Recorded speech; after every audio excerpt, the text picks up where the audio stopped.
नमस्कार, आप देख रहे हैं प्रथम न्याय न्यूज और आपके साथ हूं मैं अमर द्विवेदी। आपको बता दें कि पंचायती चुनावों का शंखनाद हो चुका है। लगातार लोग जनपद हो, जिला जनपद हो, पंच हो, सरपंच हो, चुनाव प्रक्रिया के लिए अपना अपना नामांकन दाखिल कर रहे हैं। आज हम पहुंचे हैं सीधी जिले के जनपद पंचायत सिहावल में, जहां पर हम आपको चलती हुई अपने पीछे की तस्वीर में दिखा रहे हैं कि भारी संख्या में यहाँ पर अभ्यर्थी पहुँचे हैं चुनाव नामांकन दाखिल करने के लिए। और कुछ अभ्यर्थियों ने चुनाव की प्रक्रिया को पूरा कर लिया है, अपने नामांकन को दाखिल कर लिया है, और कुछ अभ्यर्थी अभी भी लाइन में लगे हुए हैं और वो अपनी नामांकन प्रक्रिया को पूरा कर रहे हैं। वही सीधे हमले चलते हैं उन उम्मीदवारों के पास जिन्होंने नामांकन दाखिल कर लिया है और उनका क्या उद्देश्य है चुनाव लड़ने का, क्यों वो चुनाव में आए, सारी चीज़ें उनसे हम जानने का प्रयास करेंगे। हम अपने भारी समर्थक के साथ वार्ड क्रमांक 4 बमुरी से जनपद सदस्य के लिए आए हैं और अपने पूरे समर्थक बुजुर्गों के साथ चल करके पर्चा दाखिल करने जनपद मुख्यालय में पहुँचे हैं। हमारे चुनाव लड़ने का मुख्य उद्देश्य ये है कि युवा वर्ग को ज़्यादा से ज़्यादा भारी मात्रा में सपोर्ट दिया जाए और दूषित राजनीति जो क्षेत्र में चल रही है, ठीक है, तो इसको ख़त्म किया जाए। युवा आएगा और नए जोश के साथ विकास करेगा और जो है तो लोगों बुजुर्गों की उम्मीद बनेगा और युवाओं का वो जोश बनेगा।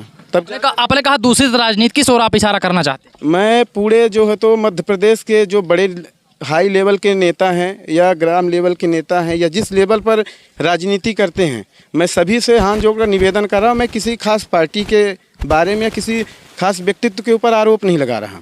मेरा स्वयं का मानना यह है कि हाथ जोड़ करके निवेदन करता हूँ सभी से कि राजनीति जो होनी चाहिए तो विकास के लिए होनी चाहिए। चारों तरफ जो है तो स्वर्णिम विकास होना चाहिए, न कि किसी को गिराने के लिए या जो है तो नीचा दिखाने के लिए होनी चाहिए। आप यहाँ पर आज नामांकन दाखिल करने आए हैं, आप ट्रैक्टर के साथ हल लेकर आए हैं, इसका क्या कारण रहा? आप क्या जनता को क्या मैसेज देना चाहें? हम ट्रैक्टर के साथ आए हैं और हल के साथ आए हैं। तो पहले तो हम कहना चाहेंगे कि हमारे पास भारी वाहन सफारी, फार्चूनर, स्कॉर्पियो या बंद गाड़ी की व्यवस्था नहीं है, ठीक है, और हमारी ये जो है तो पहचान है और ये हमारा हल वार्ड क्रमांक 4 के समस्त वर्ग के, चाहे वो सामान्य हो, चाहे SC ST या OBC हो, किसान का ये जनेऊ कहलाता है।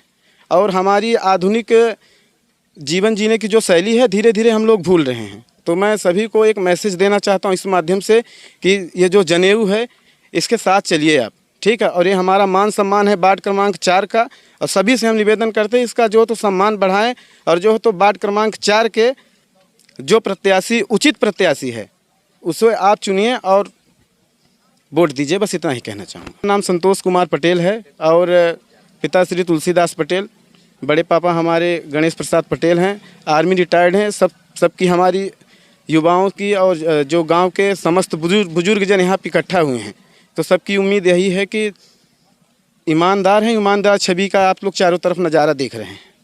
आप चुनाव क्यों लड़ना चाहते हैं? देखिए, हम बराबर जब से आपका चुनाव का माहौल आया उससे हम 2 साल पहले से जनता की सेवा बराबर कर रहे हैं। जनता की सेवा करने का मेरा एक कुछ उत्सुकता ही अलग है कि हम किसी न किसी पद में अगर आ जाएंगे तो हमारी कार्यालयों में सुनवाई होगी।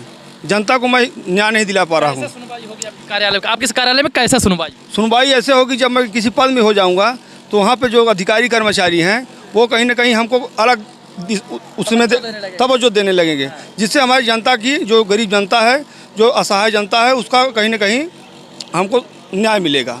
अभी हम न्याय नहीं दिला पा रहे हैं जनता को। हम इसलिए जनता के खिलाफ मैंने उसमें पक्ष से मैं चुनाव मैदान में आया हूँ। मैं जनता की सेवा करना चाहता हूँ। जनता हमारी सब कुछ है।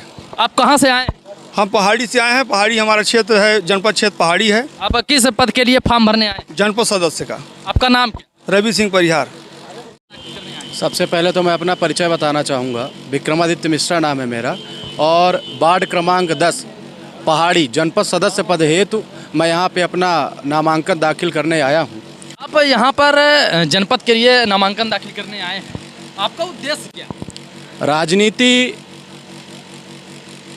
सेवा करने के लिए होती है और मैं अखिल भारतीय विद्यार्थी परिषद से जुड़ा रहा और भारतीय जनता पार्टी युवा मोर्चा का मेरा दायित्व भी है वर्तमान में।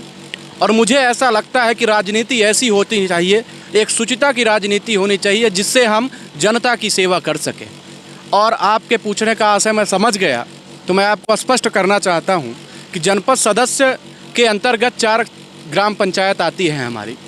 उन 4 ग्राम पंचायत की जो जनता की समस्या होगी, हम अपने इस जनपद कार्यालय तक उनकी समस्याओं को अवगत करा पाएंगे, अधिकारियों को बता पाएंगे और राष्ट्र के लिए एक अच्छा काम कर पाएंगे। इसलिए मैं जनपद सदस्य का चुनाव लड़ रहा हूँ। जनता आपको वोट क्यों दे? जनता देखिए ऐसा है कि चुनाव एक ऐसा विषय है, एक लोकतांत्रिक देश के लिए जनता निर्णायक होती है कि किसको वो चुने और किसको ना चुने। तो मैं अपने कार्यों को, जो हमने पिछले कुछ काम किए हैं, उसको लेकर के हम जनता तक जाएंगे कि हमने ये किया है समाज के लिए, हमारे करना का ये उद्देश्य है। अगर आप हमें योग्य समझते हैं तो अपना मत दे करके आप अपना और हम सब का एक विकास का रास्ता नया चुने। कहना चाहते हैं कि आपने जो पिछला कार्य किया है उन पंचायतों में या उन समाज के प्रति, ये कहना चाहते हैं जी, उसके आधार पर आप जनता से अपना उनका मत मांगेंगे और आप मैदान में आएंगे, चुनाव जीतेंगे, जनता की सेवा करेंगे। यानी आप अब जब से आपको चिन्ह मिल जाएगा तो आप जनता के बीच में वोट मांगने के लिए नहीं जाएंगे, प्रचार करने के लिए नहीं जाएंगे। देखिए ऐसा है कि अगर कोई व्यक्ति जनपद सदस्य का चुनाव लड़ता है या पंचायत का चुनाव लड़ता है तो वो चुनाव लड़ने से कुछ समय पहले से सक्रिय हो जाता है समाज में, और उसका जो एक विचार होता है वो समाज में काम करने के लिए होता है। तो मैं ऐसा नहीं मानता, समाज में हूँ, जनपद सदस्य के लिए आया हूँ तो समाज में काम करूँगा।